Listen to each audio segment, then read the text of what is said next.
very interesting topics. The ArtsPay organizational survey is a really, really important project of many of the service organizations in New Jersey, designed to help increase pay equity and help us understand our place in the market, whether we're organizations or whether workers looking for positions in the field. So that is very important. And we have some representatives from the Theater Alliance here today, John Mcewen and Erica Nagel, to help us understand that survey, because you may have some questions about it, and we want to make sure everybody is on the same page.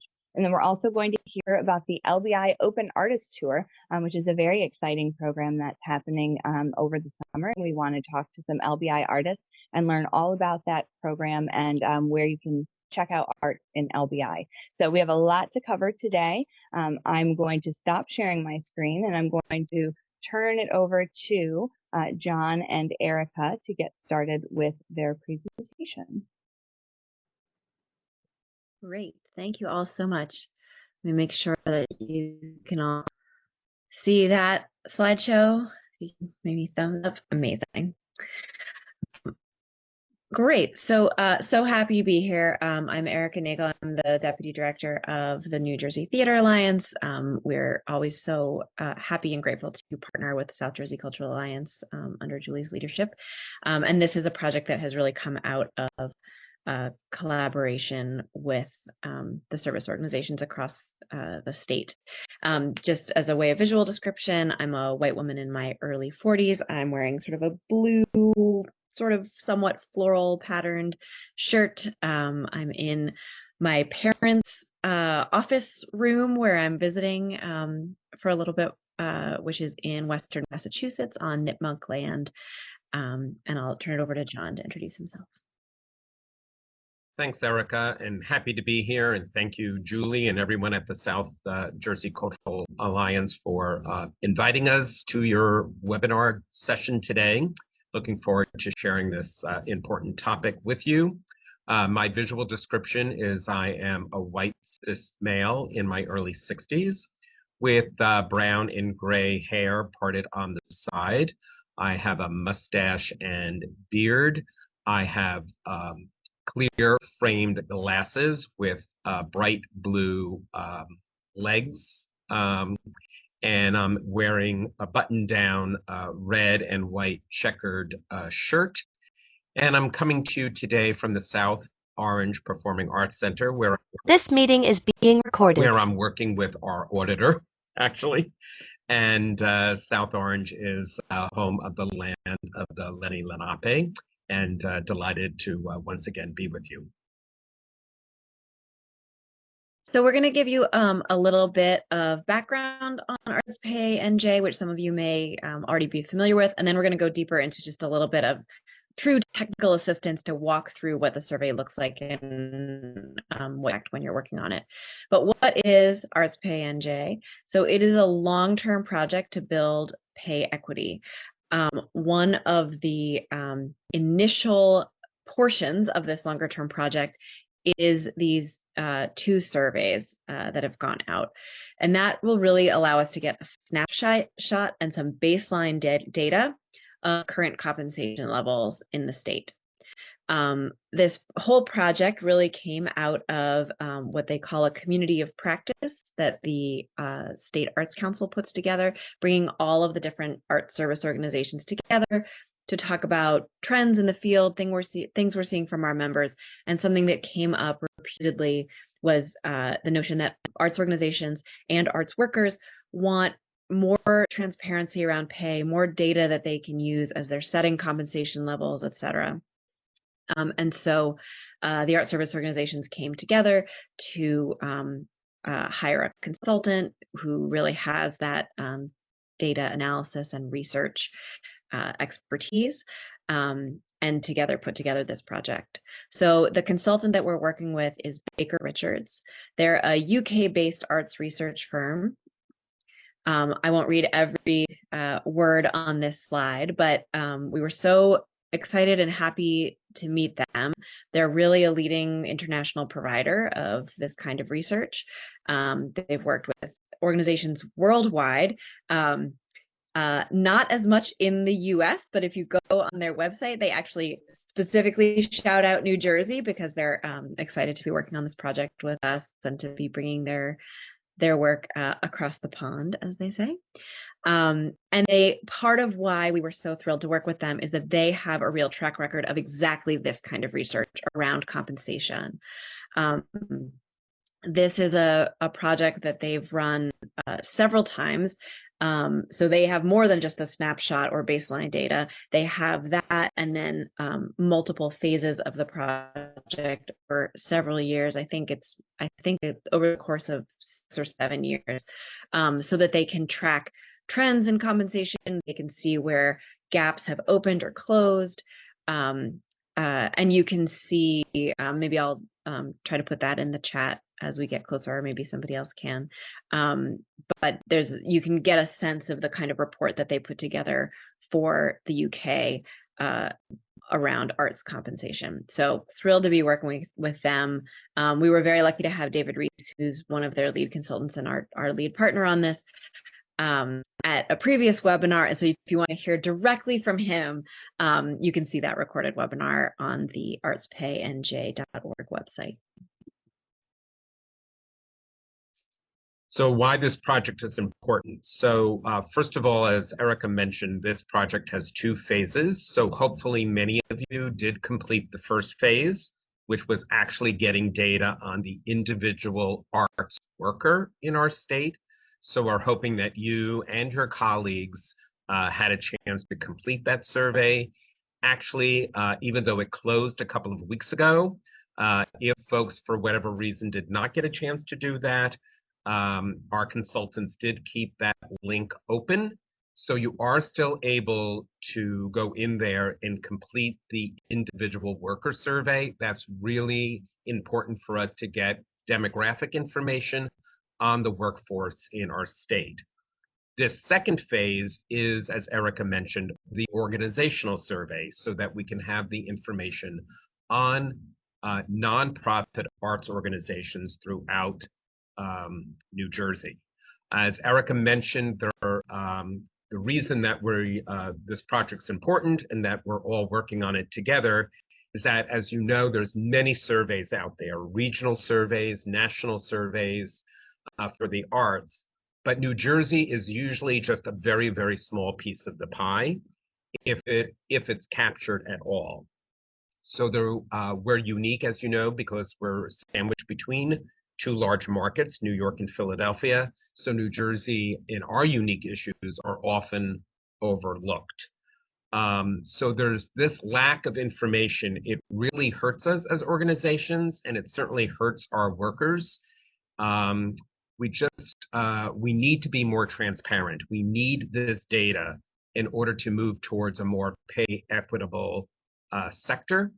As we know, low compensation contributes to people leaving the arts. It also contributes to a less diverse workforce. We want to keep good workers here in New Jersey, but we need the data. We need this data as we speak with our funders and key decision makers. Very often, I know that we're asked at the Theater Alliance for this type of data very often, and unfortunately, we cannot provide accurate data because there's not been a study done like this previously. So we need data that is specific to New Jersey. Looking at national data doesn't always do the trick. And also, we want to be able to share this data, especially with our funding community, so that we can really hit home the importance of general operating support for our field. We know that systematic oppression creates wage gaps, and we've got to see those gaps ourselves in order for all of us as a field to address them. So it's essential that we get as many organizations involved to submit this data as possible. As we all know, the more organizations that are involved, the greater the data will be, the greater that will strengthen our story. So we definitely need as many groups involved as possible. So as John mentioned, there are two components to this initial snapshot of data. Hopefully a lot of you already took the individual worker survey, and as John mentioned, if you haven't, the portal is still technically open, so you can find that on the artspaynj.org website. But what we're really going to focus on today is this survey number 2. So that survey is filled out by one individual on behalf of an arts organization. And this is for any nonprofit, any and all nonprofit organizations in New Jersey for which arts are the primary focus of their mission.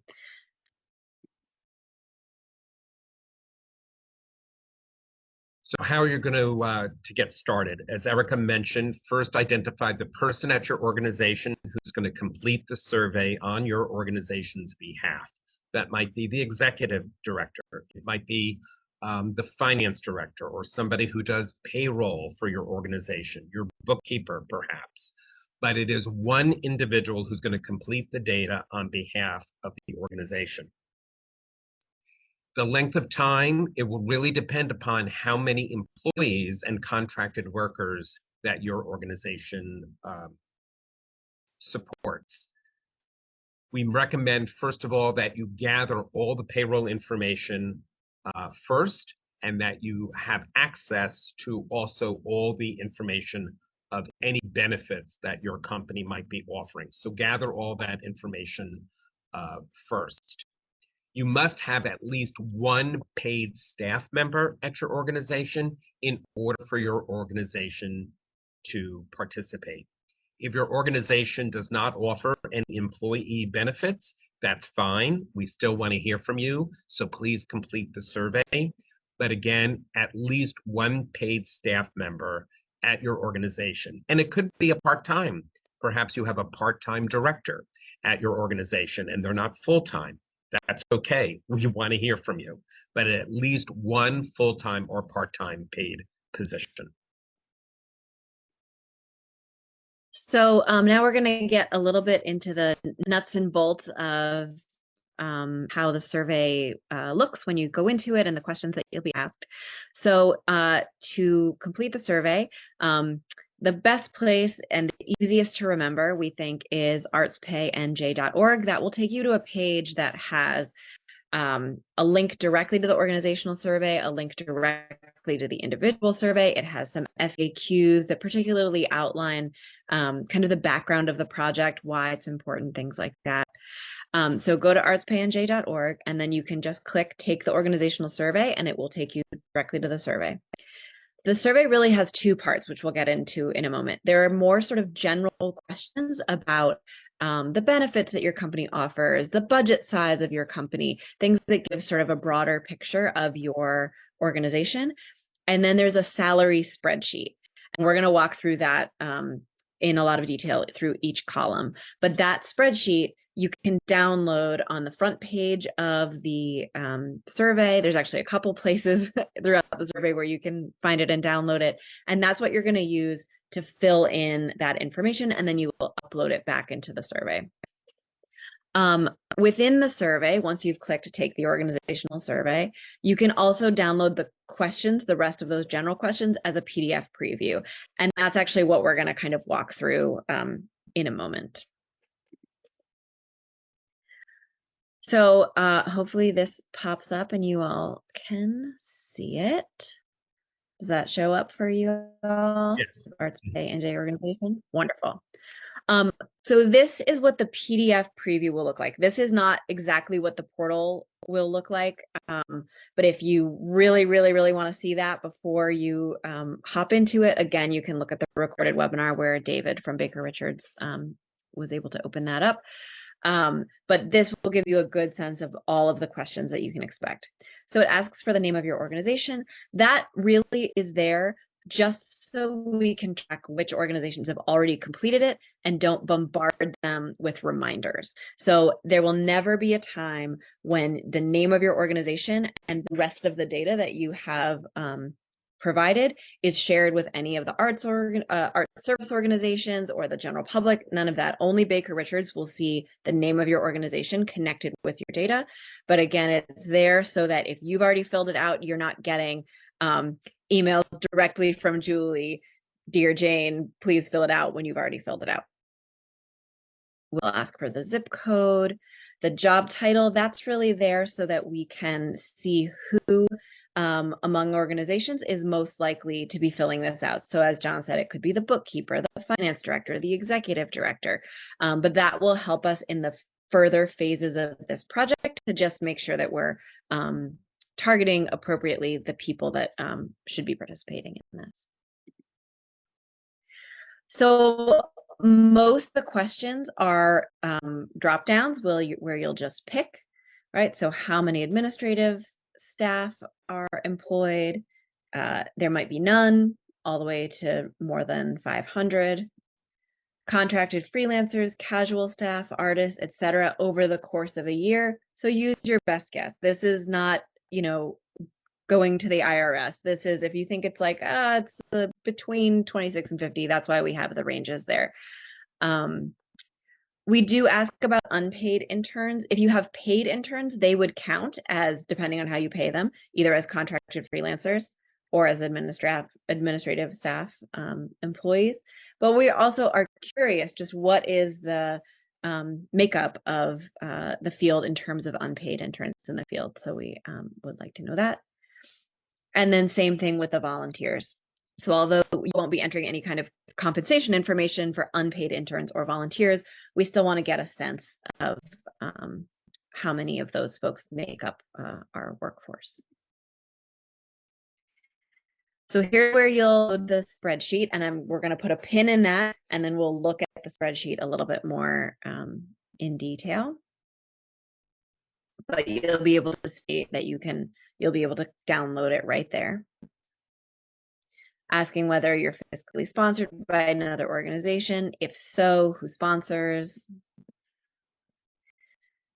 Which art form is your organization involved with? And you can check all that apply. We know there's a lot of multidisciplinary arts organizations out there. And then your current annual operating budget. And this is one where, you can see that, for instance, 1 million is around the dividing point. Use your best judgment, however you feel like is most representative of your organization. It might, we know things fluctuate a bit year to year. One you feel like is the right representation. There will be a sliding scale about how much your annual operating budget has changed compared to the previous.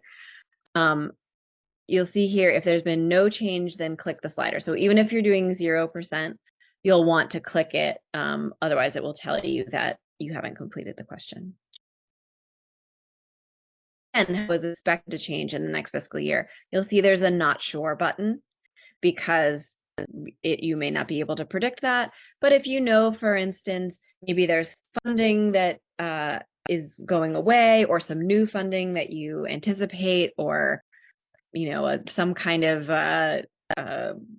program that you're putting on that you anticipate will be a huge moneymaker, this is a great place to let us know that.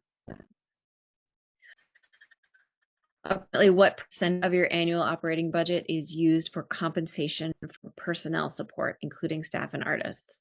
So we know that will vary widely across different organizations, but this will be a slider, and you can say percentage of your operating budget is used for that. And then this one, similarly, has your salary budget changed compared to the previous fiscal year, and how is it expected to change in the next 12 months? It asks whether your organization has any formal agreements with unions. If you click yes, you'll get this box of which unions do you have an agreement with. And then looking at benefits. So this is one where you'll check all that apply, and we would like you to check them even if it only applies to some employees. So for instance, you might be an organization that has 1 or 2 full-time employees and part-time employees, and only the full-time employees are eligible for health insurance. That's fine. Please still click that you offer health insurance. You might have something like paid parental leave, but it only becomes an available benefit if somebody has worked at the company for a year. So even if nobody in your company right now is eligible for it, but a year from now they might be, still please click that, because we want to know the full breadth of things that are offered. And then down here, you'll have an open text box where you can add any additional comments. So that would be a great place to say, we offer paid parental leave, but all of our employees were hired in the last 6 months and none of them are eligible yet. That's fine. Any sort of nuance that you feel you'd like to share about the benefits that you've indicated, this is a great place to do that. And then, of course, if there are additional benefits, we tried to think through all of the ones that were familiar to us and that we anticipated being offered by some organizations. But, you know, if you offer a free gym membership or free yoga classes or whatever, this is a great place to list that. And then there's a final question that's an open comment box, just anything else you'd like to tell us. We anticipate there might be some folks who say, you know, we're working really hard to grow our compensation levels, and we have a goal in our strategic plan to increase by 10% in the next 3 years or something like that. Or you might say compensation levels were really impacted by the pandemic, and that's something that we're reevaluating as an organization. So anything you want to tell us, this is the place to put it. And the folks at Baker Richards, in addition to sort of crunching the numbers on those drop downs, they have a lot of skill and experience in aggregating, anonymizing, and pulling out threads and themes from this more qualitative data. So that's the sort of overview of the general survey questions. Any questions about that before we dive into the spreadsheet? And I'll see if I can see you. You can feel free to raise hands. And we will have time for questions at the end of this about any of it. All right, seeing none, we'll go through the spreadsheet. Spreadsheet, I want to ensure that it's clear that on the actual spreadsheet, it will not look like a Google Sheet. This is on a Google Sheet so that I could get to it by clicking that link, but when you download it, you'll get it in an Excel spreadsheet format. If you work in Numbers or another spreadsheet program, that's fine. You'll just want to convert it back to an Excel, you know, XLS or XLSX before you upload it back into the survey. So the survey, when it opens, when the spreadsheet opens, it will have 2 tabs. So you can see down here it says intro, and here it says salary spreadsheet. So I'm going to go through the intro page, but when you download it, I recommend taking another look at it, rereading it, giving yourself that reminder. So some information that will be on this intro. You'll need to provide salary information, compensation, and employment terms for all paid arts workers. So that's administrative staff and artists. And we'd like you to only include arts workers. So we know a lot of people work with different contractors, certainly artists that are contracted, maybe some teaching artists, things like that. But we know you'll probably also work with some other vendors like caterers for an opening night, or somebody who's printing invitations to a gallery opening, something like that. Those folks aren't really arts workers, because those caterers, printers, IT contractors, they probably work across a lot of different industries, so you don't need to include them here. We'll go through this as I get on to the next tab, but if you have several workers who operate on the same terms, so they're paid the same, they're both part-time, they both work about the same number of hours per week, they both work about the same weeks per year, you don't need to list them all out separately.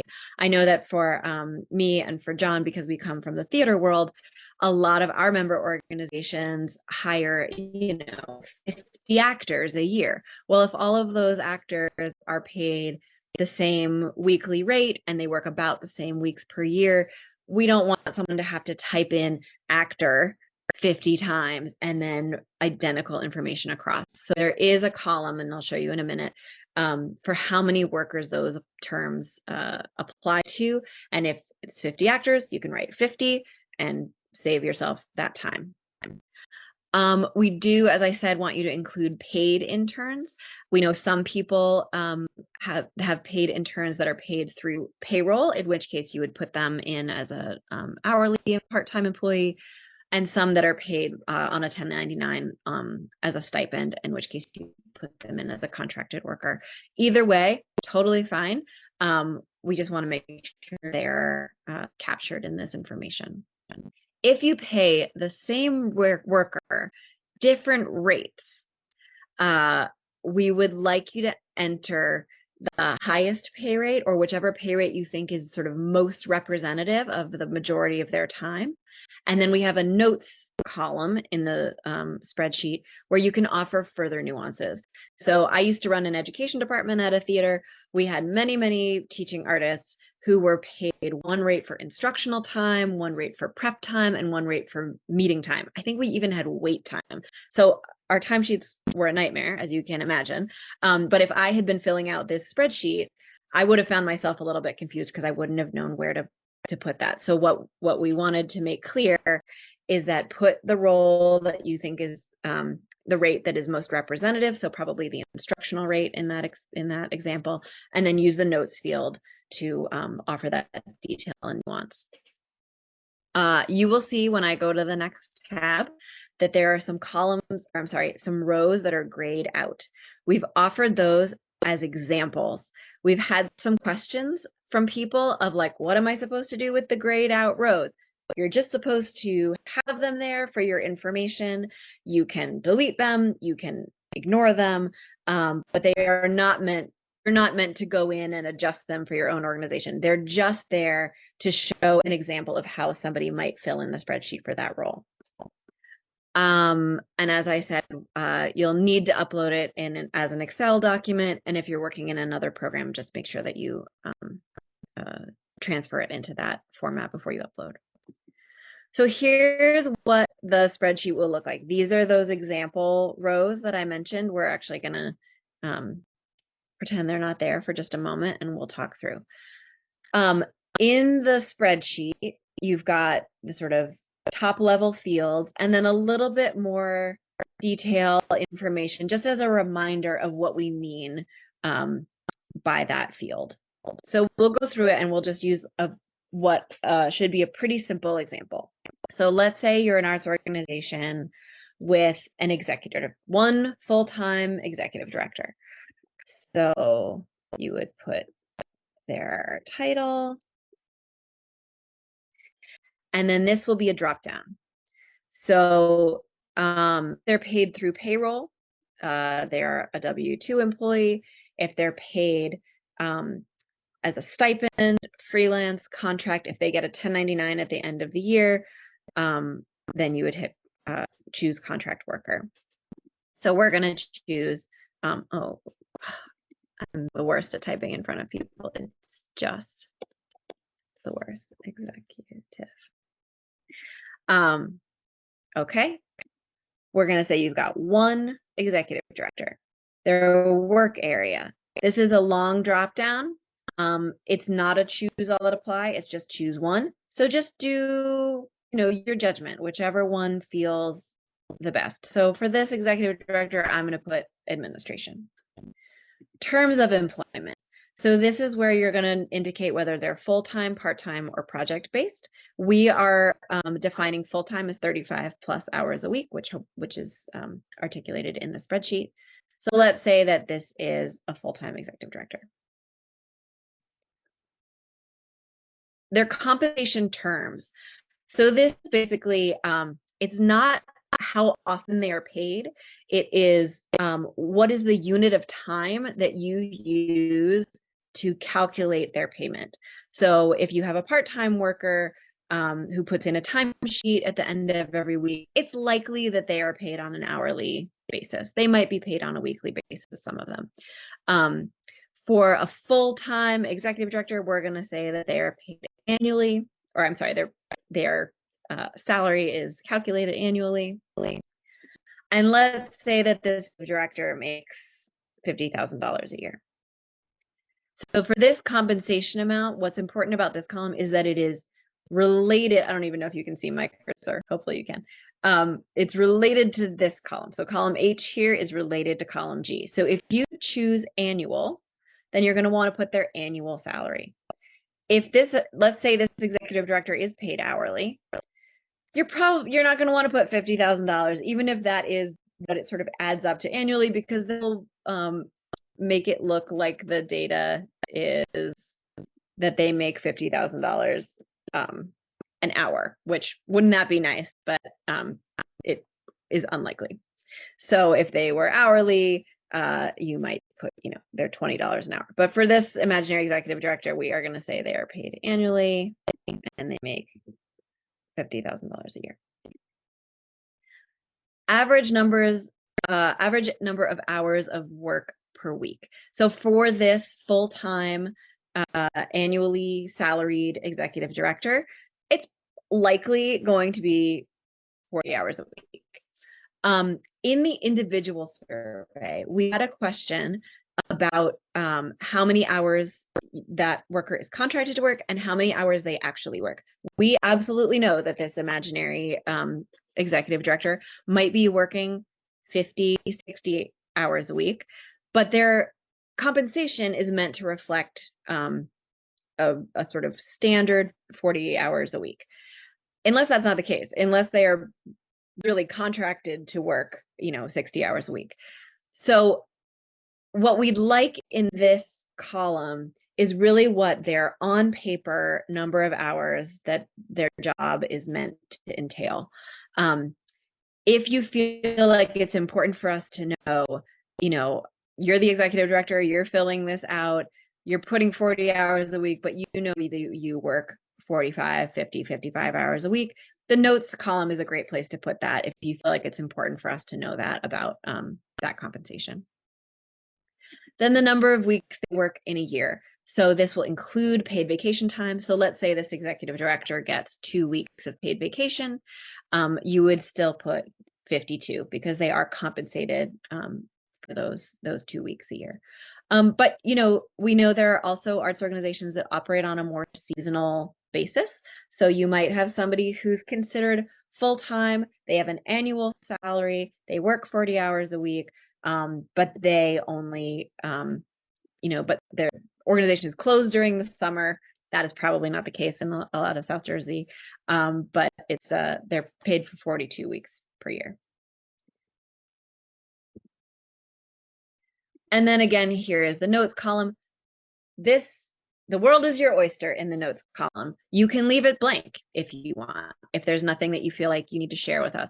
If there's some kind of nuance that you want to make sure Baker Richards understands, you can put it here. This is also a great question that came up on a previous webinar, was about overtime pay, that there were a number of employees at this organization that have a base rate and they have an overtime pay, but they work a lot of overtime. And so their sort of total compensation ends up being much higher than you might expect if it was just the base rate of pay. So the note section is a great place to put something like that. Oop, okay. So now we will go up and look at these examples just to kind of walk through them and give you a sense of what they show. So as an example, this actor, you could insert for yourself dancer. If there are other sort of contracted freelance artists that are regularly working with you and you have a multiple folks in that position over the course of the year, you can sort of have that stand in for actor here. But let's say for this organization, they've got 6 actors that they hire each year. They hire them as contract workers. They all get a 1099.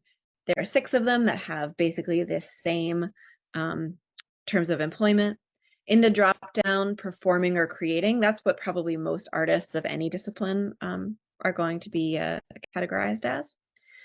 They're full-time full-time, 35 hours a week. They're paid weekly. They're paid $1,000 a week. It's about 40 hours a week. And it's 6 weeks per contract, and there's no notes needed. Here's an example of where you might have two people with the same title who are paid different rates. So in this organization, they've got a gift shop and they've got 6 gift shop managers, but 4 of those gift shop managers are paid $15 an hour and 2 of them are paid $17.50. Now, if you've got 4 gift shop managers who make $15 an hour and 2 gift shop managers who make $15.25, you can just use your best judgment of how you want to report that and represent that. We felt like, you know, a difference of $2.50 an hour adds up over the course of, you know, significant employment. So we thought this was, that felt like a good cutoff of when you might want to split it into 2 different entries. So we've got 4 people that they're front of house, box office, they're part-time, their compensation is hourly, $15 an hour. They work about 24 hours per week, and they work all year. And then in the notes section, this organization just makes a note that that there are 2 kinds of workers with that same title. Here's another example where it could be where you might have a scenario that feels a little confusing, and here's how we would suggest representing it. Again, you might work with stage managers, you might work with choreographers, you might work with teaching artists, and you might have some folks that are contracted, and you might have some folks that are kind of your resident stage manager, choreographer, teaching artist, etc. And so they're paid in a different way, but they both have sort of similar job titles and similar responsibilities. So here we've got an organization that has 4 stage managers that they contract across the course of a year, and they're paid on a per project basis. But they have 1 resident stage manager, just 1, similarly full-time, but they're paid annually. And then in the notes section, just sort of reiterating that particular nuance.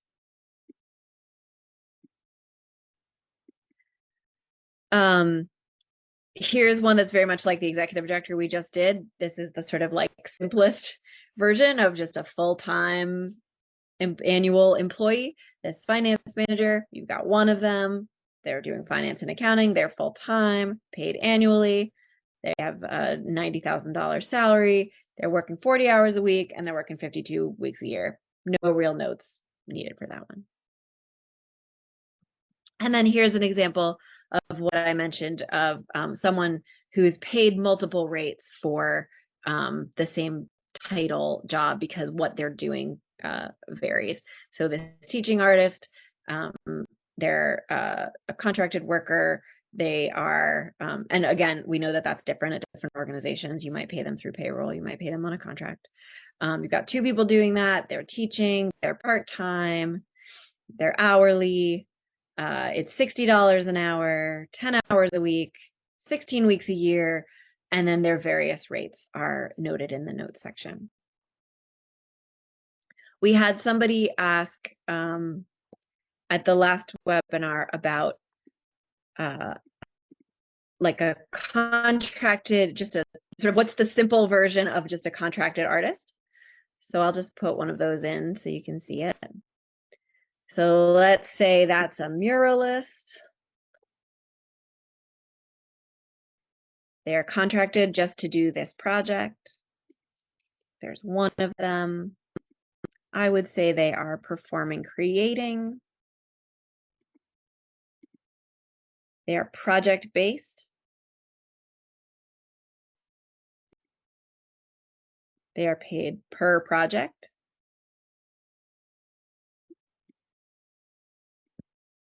Let's just, for the sake of a round number, they're paid $1,000.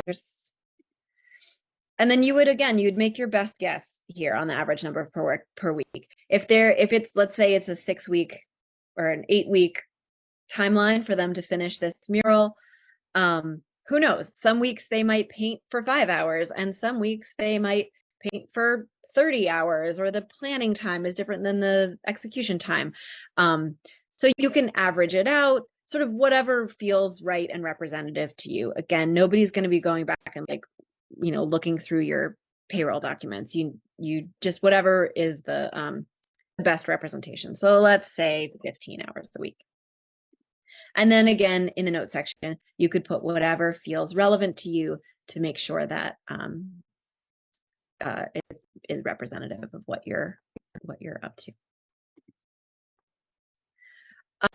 So I also just want to draw your attention on the artspaynj.org website, which is embedded in the Theater Alliance website.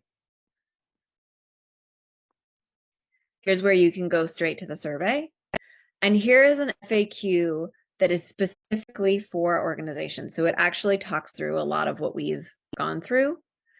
It's a Google Doc, so as they come up, we can add it and it will stay relevant. I want to draw your attention to this section, how do I enter my staff's compensation information? Because this also goes column by column, just as we did. So if you need a refresher, certainly you can watch the recording of this or another webinar, but you can also go down here and just kind of refresh what we've talked about.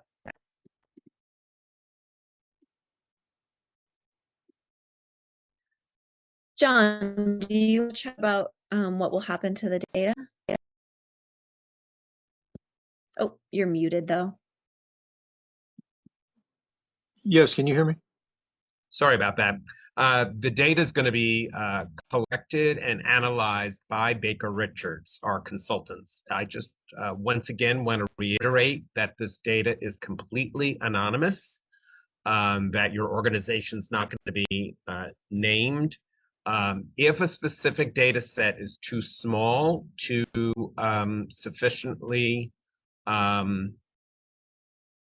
be sufficiently anonymous, that the researchers at Baker Richards will adjust the process and aggregate the categories to ensure it.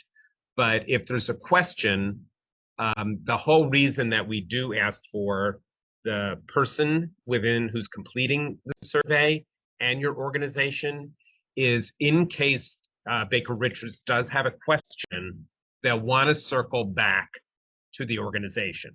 So they'll more than likely contact the service organization that's most likely affiliated with that organization. So let's just say it's a theater they have a question on, they'll probably let Erica and I know, and then we'll put Baker Richards and the theater together so that Baker Richards can answer whatever question they might have. So just important, as service organizations, we do not have access we'll see any of this data. And then the organization name is just there so we can just remind people if we haven't heard from them. So it's going to be, the information will be released in two forms.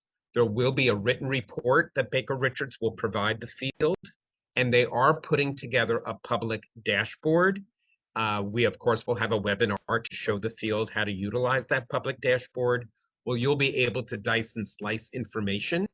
Maybe I want to find out information on art galleries in this section of the state for this particular position. And you'll be able to dice and slice it that way. So all different scenarios, and Baker Richards will do a webinar to show us exactly how best to utilize the dashboard. We, of course, want every single organization in our state to participate in this survey. Really important that we have a large number so that we have strong data to share with the State Arts Council and other funders. But the findings will be available to everybody. So I think it's very important that everyone will have access to the data, to the report, to the dashboard, and it will be free. There will not be a charge. So that's just very important since a lot of surveys do ask for some type of a fee. And you, Yeah, oh, go ahead. oh, Nope, sorry. go ahead. So as we've said this before, we want to move our sector towards a more equitable and sustainable future. We need the data in order to do that. We need to be able to show a full picture to key decision makers as well as to each other. And if we want to be better equipped to competitively recruit, hire, and retain employees, we need the data. So again, the more organizations that participate, the better it will be for all of us to be able to share, to give as much of an accurate picture as possible. I know we're coming close to the end of our time, but we do want to shout out the folks that are funding this work. So all of the arts service organizations that have been involved in coordinating it have also made a financial commitment to moving this project forward. We've also been grateful to receive some support from the Grunin Foundation, the Newark Museum of Arts, and an anonymous donor. And then our wonderful partners at the New Jersey State Council on the Arts are specifically funding that public dashboard to make sure that this data is free and available to all. And real John. quickly, so we did the Arts Survey Worker opened in June. If you didn't get it, even though it closed, quote unquote, closed a couple of weeks ago, you can still go into the Theater Worker Survey and complete it if you did not get a chance to do so. Right now, the organizational survey did launch. Right now, the deadline for that is August 11th. There might be an extension by a week or so, but right now it's still the deadline to complete this survey is still August 11th. There are discipline-specific office hours. You can check different other webinars that might be coming down the pike or office hours offered by the arts service organizations. So just go to artspaynj.org and you can get the latest information there. We will be putting together webinars to go over the data and how to use the public dashboard, probably sometime in September. So be on the outlook for that. And then even after this project comes to an end, we're going to host continued webinars for our field and have discussions about what we're learning from this data and how our field can actually begin to make change. So this is going to be an ongoing education offering that the Theater Alliance, the South Jersey Cultural Alliance, and our other service organization partners are going to be offering so that we can actually move our field towards a more equitable sector. Hopefully we have time for a couple questions. I did see the one in the chat from Jay Davis about indicating whether somebody is an artist that produces the art versus an administrator. So our feeling is that if you compensate someone, they are an employee of your organization, whether they are a part-time employee, a full-time employee, or contracted. We want to hear about all of them. If you feel like there is some nuance to that, where it's like, well, sure, we pay our dancers through payroll, but we don't really consider them employees in the same way that we consider our, managing director or our company manager. Feel free to use the notes column to offer that kind of nuance. But as you're filling out the spreadsheet, anybody that you pay that you consider an arts worker, we would like listed in the spreadsheet. Any other questions? It's a little tricky for me to see the chat, so I'm going to stop share so I can see the chat. And if anyone else has a question. I've been looking at the chat. I didn't see any other questions that you didn't already address. I've been watching the chat for you. So I think unless anyone else has a question now. And as I said in the beginning, we are going to be recapping all of this in the post-event email, so you'll get links and recordings and other information that you can use to fill out the survey and get back to the many tutorials that are happening in the field to help people work their way through the survey. You'll also be seeing lots of open office.